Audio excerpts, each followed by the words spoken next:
నమస్తే, నేను అంకిత. లావణ్య రాజ్ తరుణ్ స్టోరీ రోజుకొక ట్విస్ట్తో జరుగుతుంది. అయితే ఇప్పటి వరకు లావణ్య అనేకమైన ఆధారాలను పోలీసులకు ఇవ్వడంతో సహా మీడియా ముందుకు బయటకు తీసుకొచ్చి అందరికీ చూపించింది. అయితే ఇప్పుడు చూసుకున్నట్లయితే 2 days నుంచి లావణ్య నుంచి ఎలాంటి స్పందన లేదు. తను ఎందుకు సైలెంట్ అయింది? ఈ విషయంపై డిస్కస్ చేయడానికి నాతో పాటు senior cine critic Yagnamurthy sir here with us. ఆయన అడిగి మరిన్ని విషయాలు తెలుసుకుందాం. Hi sir. హాయ్ అమ్మా. సార్, ఇప్పటి వరకు చూసుకుంటే రాజ్ తరుణ్ లావణ్య స్టోరీస్ వచ్చేసి రోజుకొక ట్విస్ట్ అని చెప్పొచ్చు మనం. అయితే మొన్నటి వరకు లావణ్య అనేక ఆధారాలు బయటికి తీసుకొచ్చింది, కానీ 2 days నుంచి చూస్తుంటే తను ఎలాంటి ఆధారాలు బయటికి తీసుకురావట్లేదు, సైలెంట్గా ఉంది. సో దీని వెనుక కారణం ఏమంటారు? ఇప్పుడు మళ్ళీ కొత్తగా ఆధారాలు తీసుకురావాల్సిన పనేమి ఇప్పుడేం లేదు. ఆల్రెడీ ఆమె ఏవైతే ఆధారాలు సమర్పించాలనుకుందో అవన్నీ కూడా తాము ఏవైతే ఆరోపించిందో రాజ్ తరుణ్కి సంబంధించి, మాల్వి మల్హోత్రా, అలాగే ఆమె బ్రదర్కి సంబంధించి దానికి సంబంధించినటువంటి ఆమె తన దగ్గర ఉన్నటువంటి ప్రూఫ్స్ అన్నీ కూడా ఆల్రెడీ పోలీసులకు ఇచ్చింది. అయితే శుక్రవారం రాత్రి ఆమె సూసైడ్ అటెంప్ట్ చేసుకోవడానికి ఒక లెటర్ రాసి పెట్టింది పోలీసులకి. I am done with my life అని చెప్పేసి ఏదైతే అట్లా కొంతమందికి మీడియా వాళ్ళకు కూడా వాట్సాప్ మెసేజ్లు కూడా ఆమె పంపారు.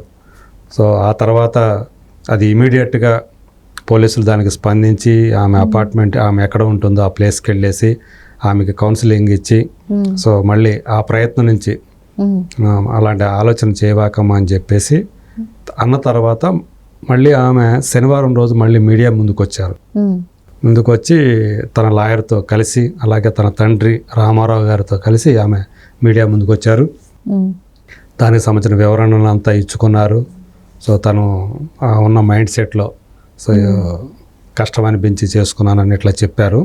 బట్ ఏవైతే అంటే తనకు అబార్షన్ అయ్యింది, ఒకసారి కాదు 2 సార్లు అబార్షన్ అయ్యింది అని చెప్పారో దానికి సంబంధించినటువంటి ఆధారాలు, అంటే ఆ సీన్లో అక్కడ హాస్పిటల్కి సంబంధించినటువంటి ఏదైతే ఫైల్స్ ఉంటాయో, మెడికల్ రిపోర్ట్లు ఏవైతే ఉంటాయో వాటన్నిటిలో కూడా రాజ్ తరుణ్ ఇన్వాల్వ్మెంట్ ఉంది, రాజ్ తరుణ్ ఉన్నాడు అని చెప్పేసి ఆ ప్రూఫ్స్ అన్నీ కూడా ఆమె చూపించడం జరిగింది. అట్లాగే మాల్వి మల్హోత్రా ఎందుకు తీసుకొచ్చాను, తను ఆమె పాత్ర ఏంటి ఇందులో అనేది కూడా ఆమె చెప్పింది. కేవలం ఆమె అంటే ఈ ఒక సినిమా తిరగబడర సామాన్య సినిమా చేసినప్పటి నుంచి రాజ్ తరుణ్లో మార్పు వచ్చింది. రాజ్ తరుణ్ మాల్వి మల్హోత్రాకి దగ్గరయ్యాడు. ఆమె తన నుంచి రాజ్ తరుణ్ని దూరం చేసింది అని చెప్పి ఇవన్నీ కూడా ఆడియో క్లిప్పులతో సహా అవన్నీ కూడా ఆమె ఆధారాలు సమర్పించేసింది. సో కాకపోతే ఈ ప్రతిరోజు ఏదో ఒక లావణ్య దగ్గర నుంచి ఏదో ఒక అప్డేట్ వస్తూ ఉంది కదా, మీడియా ముందుకు వస్తూనే ఉంది కదా, మరి 2 రోజుల నుంచి ఎందుకు ఆమె సైలెంట్గా ఉంది అనేది. సో నేను అనుకోవడం ఏంటంటే శనివారం రోజు అంటే శుక్రవారం ఆమె సూసైడ్ అటెంప్ట్ చేసుకుంటానని చెప్పి ఒక లెటర్ రాసి ఏదైతే చేశారో ఆమె ఆ మరుసటి రోజు పోలీసులు అది కౌన్సిలింగ్ ఇచ్చిన తర్వాత మళ్ళీ కూడా పోలీసులు ఆమెను విచారించడానికి మళ్ళీ పిలిపించారు స్టేషన్కి. సో లాయర్ కూడా తన టీంని ఆమెతో పాటు పోలీస్ స్టేషన్కి పంపించారు. నేను అనుకోవడం ఏంటంటే, అంటే నాకు తెలిసినటువంటి సమాచారం ప్రకారం పోలీసులు కూడా ఆమెకి కౌన్సిలింగ్ ఇచ్చారు మళ్ళీ. సో మీరంటే ఇది పదే మీడియా ముందుకు వచ్చి మాట్లాడుతూ ఉండటం వల్ల దాని యొక్క హీట్ అనేది పెరిగిపోతూ ఉంటుంది. కేసుకు సంబంధించి రకరకాల వ్యాఖ్యానాలు వస్తాయి. అట్లాగే ఆమెను బాధ పెట్టే విషయాలు చాలా రావచ్చు. అనేక రకాలుగా చాలామంది మాట్లాడుకుంటూ ఉంటారు. ఇవన్నీ కూడా ఆమె మనసు మీద, మానసిక స్థితి మీద ప్రభావం చూపించే అవకాశం ఉంది. సో ప్రతిరోజు ఏదో ఒక విషయం ఉండటం వల్లే ఆ రోజు శుక్రవారం కూడా సో ఆమె ఆ మానసిక స్థితిలో అట్లా అటెంప్ట్ చేయడానికి ప్రయత్నం చేసింది అనేది భావించినటువంటి పోలీసులు. సో ఇది ఇంకా నువ్వు వెళ్ళవద్దు, నువ్వు పదే మీడియా ముందుకు వెళ్ళి వాళ్ళతో మాట్లాడి మళ్ళీ వాళ్ళేవో రకరకాలుగా చెప్పి సో దాన్ని మళ్ళీ ఇంకా పెద్ద చిలవల పొలవలు అంతా అయిపోతూ ఉంటుంది, రకరకాల వ్యాఖ్యానాలు వస్తూ ఉంటాయి. సో ఇదంతా కూడా మళ్ళీ లేనిపోని అంటే మన మనసుని డిస్టర్బ్ చేస్తూ ఉంటాయి ఇవన్నీ కూడా. కాబట్టి నువ్వు ప్రశాంతంగా ఉండు, ఈ కేసు ఏదో ఒకటి మేము చూస్తామని చెప్పేసి ఆమెకి కౌన్సిలింగ్ ఇచ్చి ఉంటారని చెప్పేసి నేను అనుకుంటున్నాను. అలాగే ఆమె తరపు లాయర్లు ఎవరైతే ఉన్నారో కళ్యాణ్ దిలీప్ శంకర్ మనకు తెలుసు. సో ఆయన కూడా కొంత ఇమ్యూచ్యూరిటీ ఉంది ఆమెలో అని చెప్పారు ఆయన. ఓకే, ఆ ప్రెస్ మీట్లో కూడా చెప్పారు, శనివారం ఇచ్చినటువంటి ప్రెస్ మీట్లో, అలాగే మనకి ఇచ్చినటువంటి ఇంటర్వ్యూలో. సో అవన్నీ కూడా ఈ ఆవేశాలు ఇవన్నీ కూడా తగ్గించుకోవాలి. సో మీకు ఒక విషయంలో అన్యాయం జరిగింది, సో మీకు న్యాయం జరగాలంటే దానికి తగ్గట్టు సంయమనంతో వ్యవహరించాలి అని చెప్పేసి ఆయన కూడా కౌన్సిలింగ్ ఇచ్చి ఉన్నారు ఆమెకి.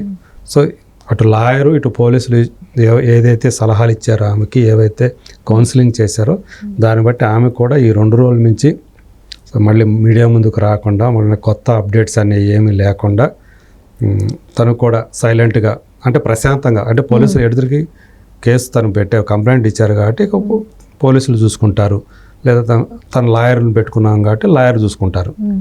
పోలీసులు కేసు పెట్టిన తర్వాత అది ప్రభుత్వం సైడ్ నుంచి పోలీసులు అనేది, సో వాళ్ళు చూసుకుంటారు.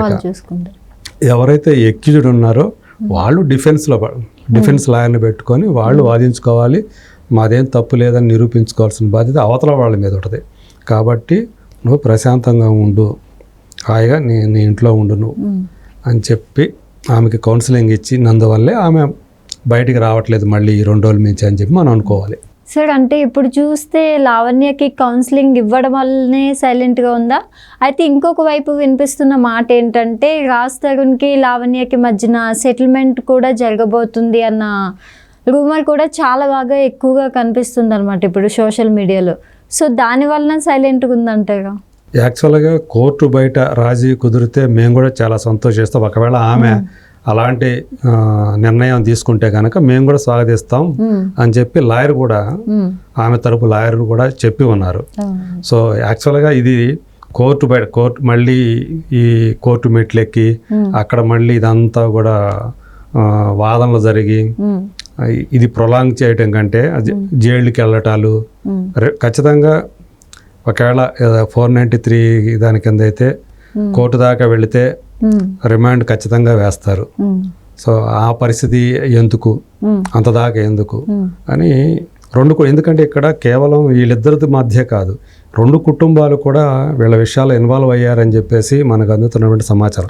దానికి సంబంధించినటువంటి ప్రూఫ్లు కూడా మనకి అంటే పెద్దవాళ్ళు ఎవరైతే ఉన్నారో, లావణ్య పెద్దవాళ్ళ తల్లిదండ్రులు కానివ్వండి, అలాగే రాజ్ తరుణ్ తల్లిదండ్రులు కానీ, వీళ్ళు కూడా వీళ్ళ గతంలో వీళ్ళ అనుబంధాన్ని 2 కుటుంబాల పెద్దలు కూడా స్వాగతించిన వాళ్ళే, వాళ్ళు కూడా ఇన్వాల్వ్ అయిన వాళ్ళే. సో వీళ్ళు తల్లిదండ్రులు ఎవరు లేకుండా గుళ్ళో పెళ్లి చేసుకున్నారని ఆమె చెప్పారు ఆమె. సో ఆ తర్వాత ఏవైతే వీళ్ళు 10 ఏళ్ల పాటు కలిసి జీవించామని కూడా ఆమె చెప్తూ ఉన్నారు. సో ఈ మధ్య కాలంలో వాళ్ళు ఇక్కడికి రావటం, వీళ్ళు అక్కడికి పోవటం, పెద్దవాళ్ళు ఇదంతా కూడా జరిగిన విషయాలే. సో వాళ్ళ పెద్దవాళ్ళకి తెలిసే వీళ్ళు రిలేషన్షిప్లో ఉన్నారు. సో ఇప్పుడు వాళ్ళిద్దరి మధ్య సత్సంబంధాలు ఏవైతే ఉన్నాయో మరొక స్త్రీ వల్ల జరిగాయని చెప్పి లావణ్య ఏదైతే ఆరోపణ చేస్తుందో, సో అవన్నీ కూడా ఇప్పుడు తేలాల్సి ఉంది. మరి ఆమె నాకేం సంబంధం లేదు వాళ్ళిద్దరి మధ్య, అది వాళ్ళిద్దరు గొడవ, నాకు రాజ్ తరుణ్తో ఎలాంటి సంబంధం లేదని ఆమె కూడా పోలీసులకు ఒక కంప్లైంట్ ఇచ్చుండారు. అనవసరంగా నన్ను లావణ్యని ఇందులోకి లాగారు, నా తమ్ముడిని లాగారు, నా తమ్ముడిని బెదిరిస్తున్నారు, మెసేజ్లు పంపిస్తున్నారు బెదిరిస్తూ అని చెప్పి కూడా ఆమె ఒక కంప్లైంట్ ఇచ్చింది. సో ఏదేమైనప్పటికీ కూడా అంటే రాజ్ తరుణ్ కూడా అతను కూడా ఆలోచించుకోవాలి. అంటే ఊరికే అయితే ఈమె అదే ఫ్లూగ్గా ఏమీ ఆరోపణలు చేయట్లేదు అనేది మనకు అందుతున్నటువంటి సమాచారం.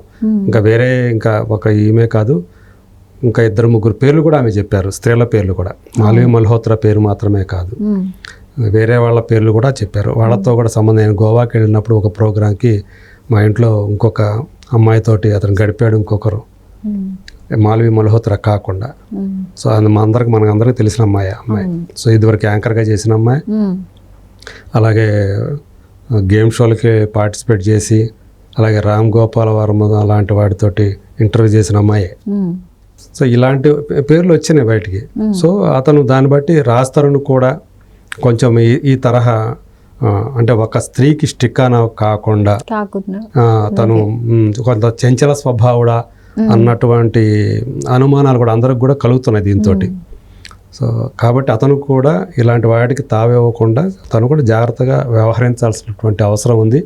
ఏదేమైనప్పటికీ కూడా ఇప్పుడు నేను చెప్పినట్టు అతను కూడా ఒక పెద్ద లాయర్ని పెట్టుకొని ఈ కేసు నుంచి బయటపడటం కోసం సో ప్రయత్నాలు చేస్తున్నాడు. బహుశా కోర్టు బయట పరిష్కారం కావడానికి రాజీ చేసుకోవడానికి అతను ప్రయత్నం చేస్తున్నట్టుగా మనకు అందుతున్నటువంటి సమాచారం. Okay, thank you sir. Thank you అమ్మా.